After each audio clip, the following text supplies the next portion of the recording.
बच्चों, मैं आपकी सरिता मैडम। आज मैं आपको स्वर व्यंजन के भेद अर्थात प्रकार पढ़ाऊंगी। इससे पहले मैंने आपको स्वर और व्यंजन क्या होते हैं ये विषय समझाया था। आज मैं आपको इनके प्रकार, इनके जो भेद हैं उसके विषय में आपको आज मैं समझाऊंगी। चलिए देखते हैं। सबसे पहले हम स्वर को लेते हैं। स्वर जैसे सभी बच्चे जानते हैं, मैंने समझा रखा है कि स्वर क्या होते हैं, जो हमारे मात्रा वाले वर्ण हैं। हमारे अ आ इ ऊ आदि ये सब हमारी क्या है, ये स्वर हैं। लेकिन इनके भी प्रकार हैं, इनके भी प्रकार हैं। कितने प्रकार के होते हैं ये मैं आज आपको बताती हूँ। देखिए, जो स्वर है सबसे पहले हमारा स्तन,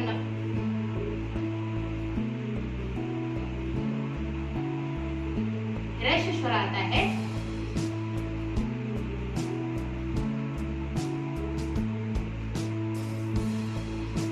स्वर के प्रकार में सबसे पहले ह्रस्व स्वर आता है। ह्रस्व अर्थात छोटा, ह्रस्व अर्थात छोटा।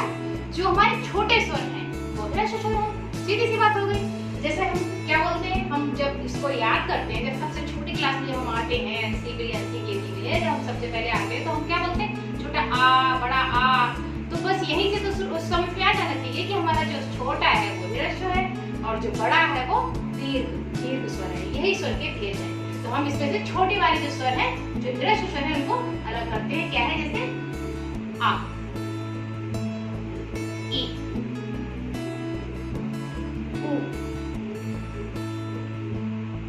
आ, ई, उ। ये हमारे, और क्या आ जाएगा, दीर्घ इसी में आ जाएगा। ये जो हमारे हो गए, ये हमारे हो गए ह्रस्व स्वर। ये हमने अलग कर लिए और ये हमारे ह्रस्व स्वर हो गए। अब इसी तरह से हम इसमें से दीर्घ स्वर अलग करते हैं। दीर्घ मतलब बड़ा, बड़ा जो है वो हम अलग कर लेंगे। अब नंबर 2 आया हमारा दीर्घ स्वर।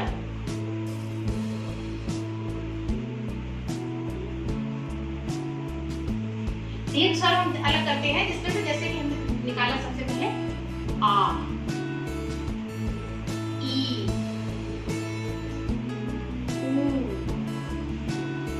ये हो गया हमारा दीर्घ स्वर, जो बड़े स्वर कहलाएंगे।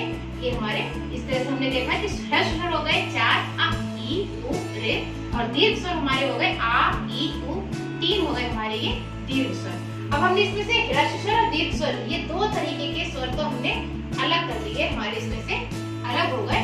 अब इसमें से हम निकालेंगे जो बचे हुए हैं वो हमारे मिश्रित स्वर कहलाते हैं। क्या हो गया, नंबर 3 मिश्रित।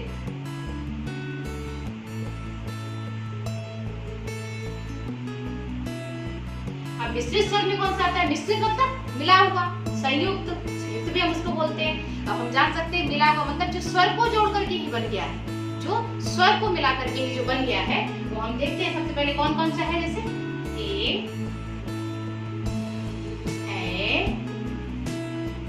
ओ, आओ, ये हमारा मिश्रित स्वर है। ये 4 हो गए हमारे मिश्रित स्वर, इन्हें हम मिश्रित स्वर बोलेंगे। अब हमें देखना ये है कि ये कैसे किसको जोड़ करके बने। जैसे हम सबसे पहले ए को लेते हैं। ये जो है हमारा आ प्लस ई, ए। अब हम इसको देख सकते हैं कि अगर हम इसको एक साथ बोले आ ई, अगर हम इसको एक साथ बोले आए, अपने आप स्वर उच्चारण निकल रहा है ए। इसी तरह से हम आए को देखते हैं आ प्लस ई। अब हम इसको अगर बोलेंगे तो आई, अपने आप निकल रहा है, बोल करके देखते हैं उच्चारण में तो अपने आप निकल रहा है आई। तो ए जो हमारा है वो आ और ई से मिलकर के बना है। इसी तरह से हम देखते हैं आगे कि ओ,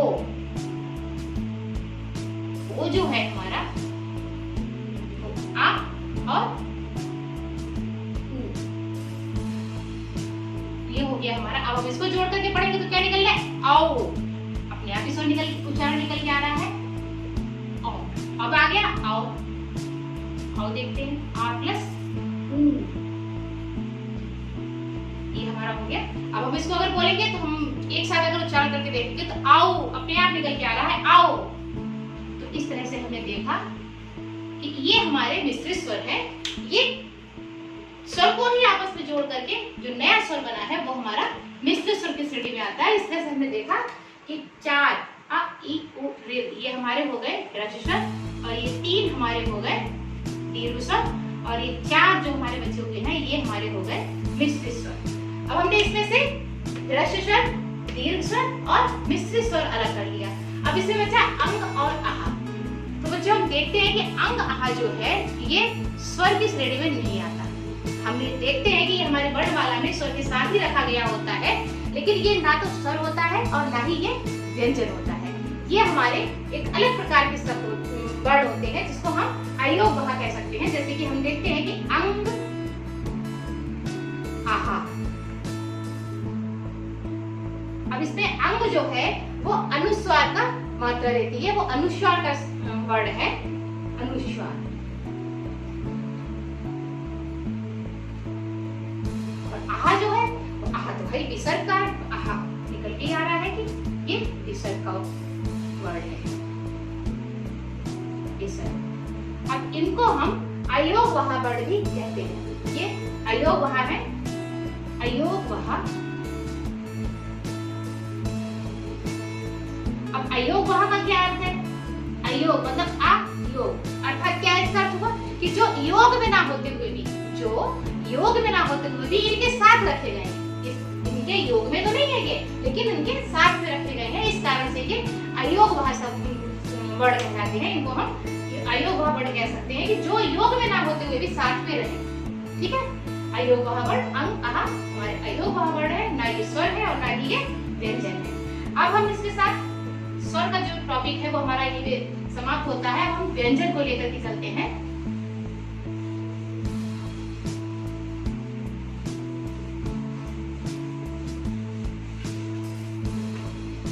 हमारा दूसरा भेद है, प्रकार है व्यंजन, उसको हम देखते हैं।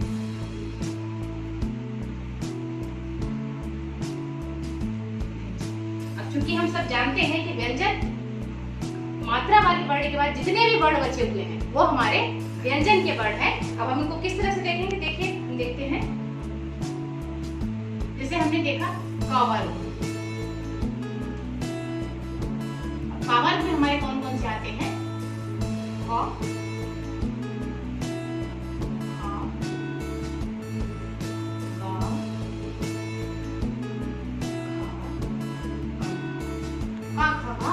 ये हमारे कवर्ग में आते हैं। इसी तरह से चावल, टवर्ग, इनको हम देखेंगे। कवर्ग, चावल, टवर्ग और इसके बाद आएगा थवर्ग, फिर आएगा इस तरह से हमने देखा है कि ये जो वर्ग है 25, ये जो वर्ग है 1 2 3 4 5 वर्ग है। ये पांचों जैसे इसमें आगे चा, छा, जा, छा, इसमें ऐसे टावर में आ जाएगा टा, था, टा, था, इस तरह से हम टावर में भी देखते हैं ता, था, दा, था, ना। इस तरह से हम पावर में भी देखते हैं पा, वा, वा, हम देखते हैं कि ये जो हमारे 25 वर्ड बने जाके कवर्ग, चवर्ग, टवर्ग, कवर्ग को मिलाकर जो हमारे 25 वर्ड बने जाके ये हमारे कहलाते हैं स्पर्श व्यंजन।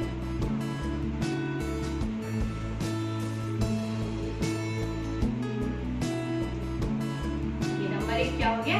स्पर्श व्यंजन की श्रेणी में आते हैं। ये हमारे क से लेके मां तक के जितने वर्ड हैं ये हमारे स्पर्श व्यंजन कहलाते हैं। अब हम इसका दूसरा भेद लेते हैं, अंतस्थ व्यंजन।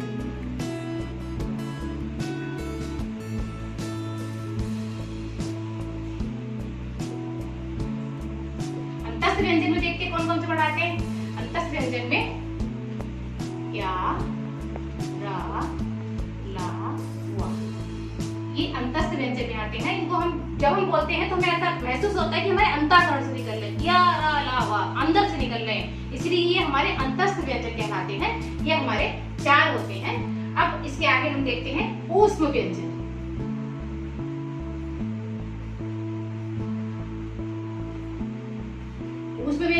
कैसे, ऊस मतलब गर्म, एक गर्माहट से निकलती हुई, एक ऐसा महसूस हो जैसे कि गर्म वर्ड है, ये गर्माहट से निकल रही है, वो ऊस व्यंजन कहलाते हैं। जैसे सा हा, श स सा हा, ये हमारे ऊष्म व्यंजन कहलाते हैं। ये भी हमारे 4 हैं। अब इसके बाद आता है जैसे मिश्रित स्वर थे ऐसे ही मिश्रित व्यंजन भी हैं।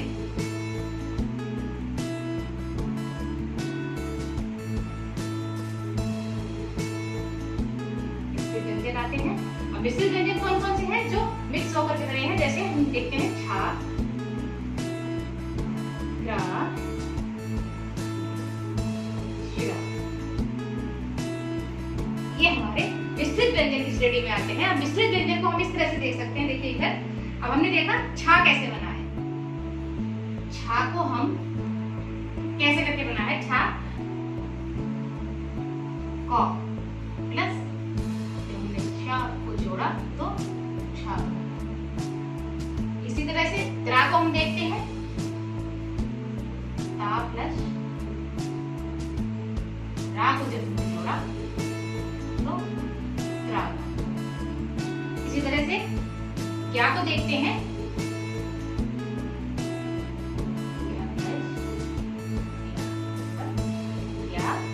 शिरा को देखते हैं तो श प्लस रा बराबर शिरा। तो अब हम यहाँ पे देखते हैं कि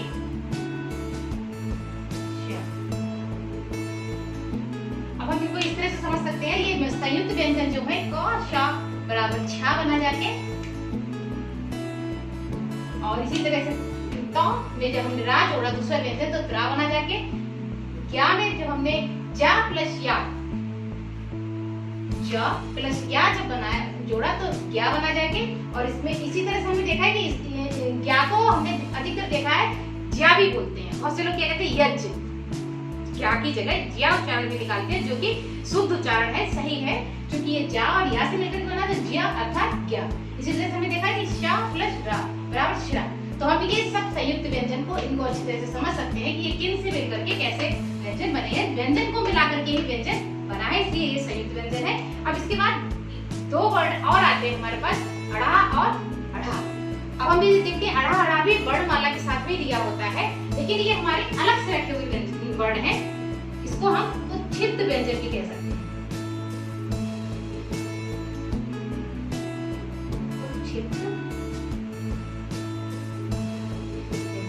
कौन कौन से आएंगे? अड़ा और अड़ा, क्योंकि ये अलग से बाद में रखे हुए व्यंजन हैं, ये विशेष व्यंजन की श्रेणी में भी आते हैं। ये हमारे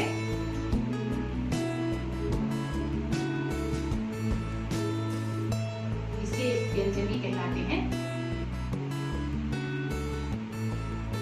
इनको हम विशेष व्यंजन भी इसलिए कह देते हैं कि ये अलग से रखे गए हैं, वर्णमाला में हमारे साथ ही होते हैं। इनको फेंके हुए या बाद में रखे गए या विशेष व्यंजन की श्रेणी में रख देते हैं, और ये हमारे अड़ा अड़ा उच्छिष्ट व्यंजन कहलाते हैं। तो इस तरह से बच्चों मैं समझती हूँ कि व्यंजन का टॉपिक जो है वो भी आपको क्लियर हो गया होगा, स्वर का टॉपिक भी क्लियर हो गया होगा।